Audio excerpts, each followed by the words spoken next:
We're going to take a look now at some of my favorite top 4 writing routines for using smart visuals and graphic organizers.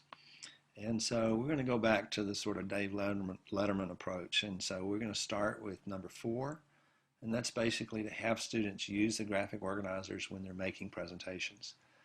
In other words, instead of having the traditional sort of stand up in the front of the room and use note cards to make a presentation, or doing a traditional PowerPoint with bullets type presentation, take it to the next level and have students actually design graphic organizers and then use the graphic organizers to explain their ideas when they're making presentations. It sort of takes it to the next level. Number 3 would be similarly is have students use the graphic organizers to organize their ideas for written reports. And so what's really important here is that when they're writing these reports and you're evaluating and grading them, and that is to actually require students to turn in not only the written report but also the graphic organizer that they used, and that when you're grading or assessing the student's work, you assess both the quality of the student's writing in terms of the prose they produced, but you also use a rubric to actually evaluate the graphic organizer itself, because that sends a really important message that organizing your ideas and using tools like this are really to be valued, and you expect students to use them and use them well. So number 2 would be to, when you're as students move up in the grade levels and you begin to provide them with essay test questions, a really good practice is to provide students with a partially completed graphic organizer that they use to guide their writing as they're formulating their responses to essay questions.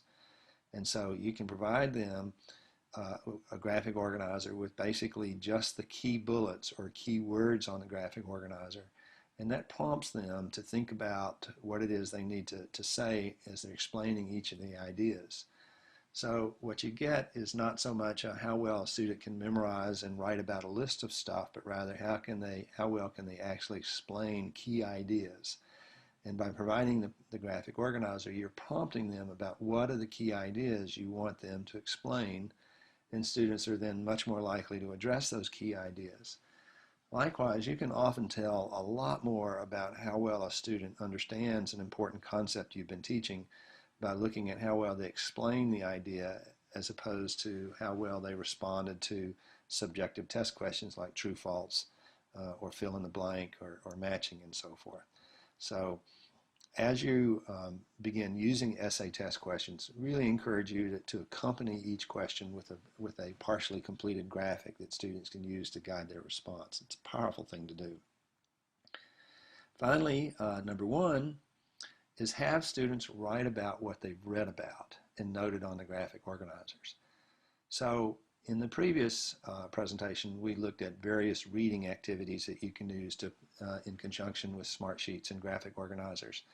What we're talking about here is have students take the graphic organizers that were developed in class and, as a homework assignment, actually write short essays using the information that was constructed during the class to guide their writing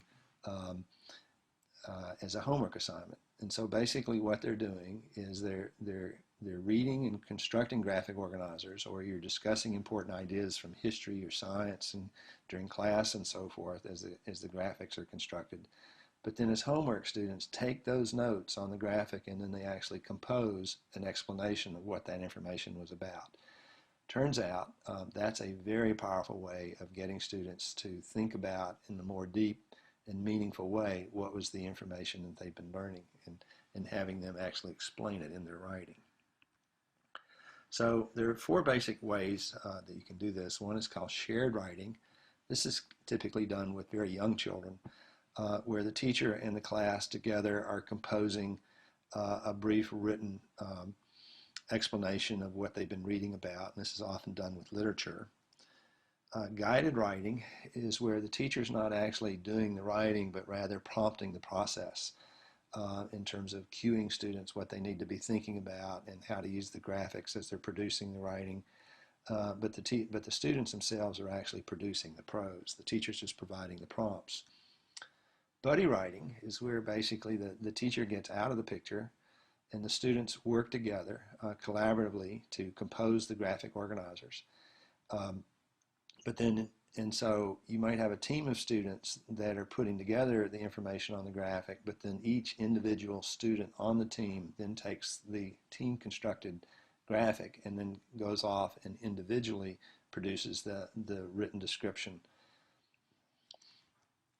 Independent writing is basically where at some point during the class, the graphic organizers are created, but then as an independent homework assignment, the student takes the graphic and then explains the information on it in writing. So those are my top 4 writing routines. In the next presentation, we're going to look at my top 4 favorite end of lesson or after the lesson routines.